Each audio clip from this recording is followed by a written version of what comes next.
Hi, and welcome to another episode of the Computer Science Made Easy podcast, where we ignite your passion for computer science and decode the secret of programming. I am glad you could stop by for today's episode. Have you ever wondered why some coding tasks leave you feeling like you just ran a mental marathon, while others seem like a breeze? It's not just about knowing the coding language, it's also about how much brainpower it takes to understand the code, solve problems, and fix errors. This is where psychometric complexity comes in. Think of it like this: psychometric complexity measures the cognitive effort required for different coding tasks. It's like the difference between lifting weights and doing yoga. Both require effort, but in different ways. So, what makes coding mentally demanding? Let's break it down with some real-world examples. Firstly, it's about understanding programming languages. Imagine learning a new language like French. You need to grasp the grammar, vocabulary, and sentence structure. Similarly, programmers need to master the syntax, keywords, and rules of coding languages like Python or Java. For example, learning basic Python commands like printing text or performing simple calculations is like learning basic French greetings and phrases.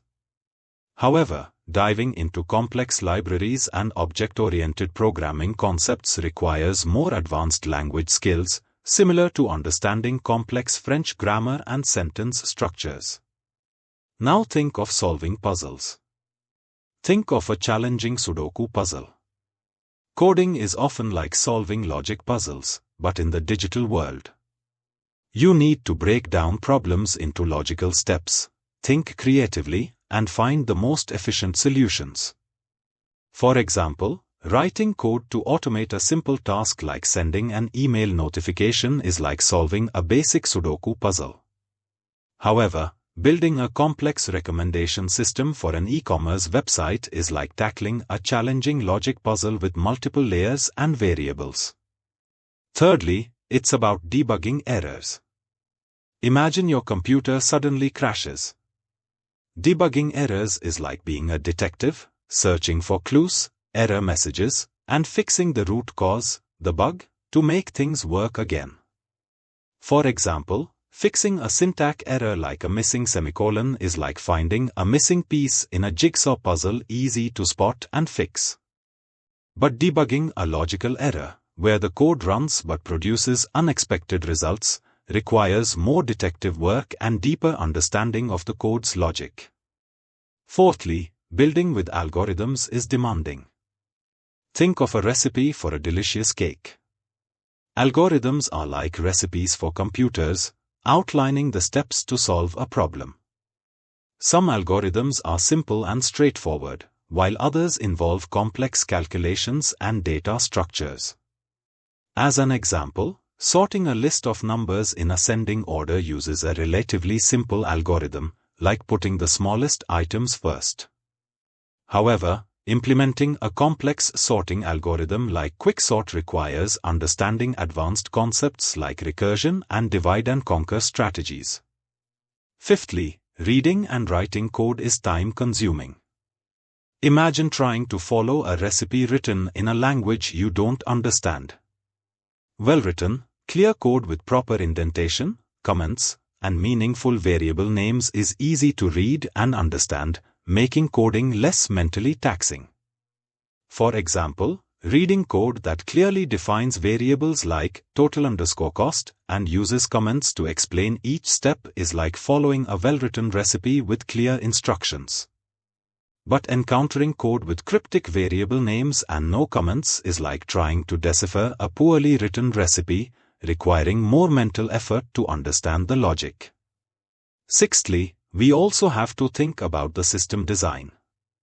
Think of building a city with different neighborhoods, roads, and utilities working together seamlessly. Designing software systems involves similar complexity, with different components interacting and communicating to achieve a desired outcome. The more intricate these interactions become, the more thinking it takes to manage and understand the overall system.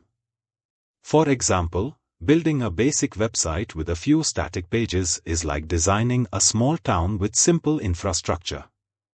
However, designing a complex social networking platform with millions of users requires intricate system design, similar to planning a large metropolis with interconnected systems. By understanding these factors that contribute to psychometric complexity, you can better gauge the difficulty of different coding tasks and prepare yourself for the mental challenges involved. Remember, coding is a journey of continuous learning and growth, and the more you practice, the better you'll become at navigating its mental complexities and creating amazing things with code.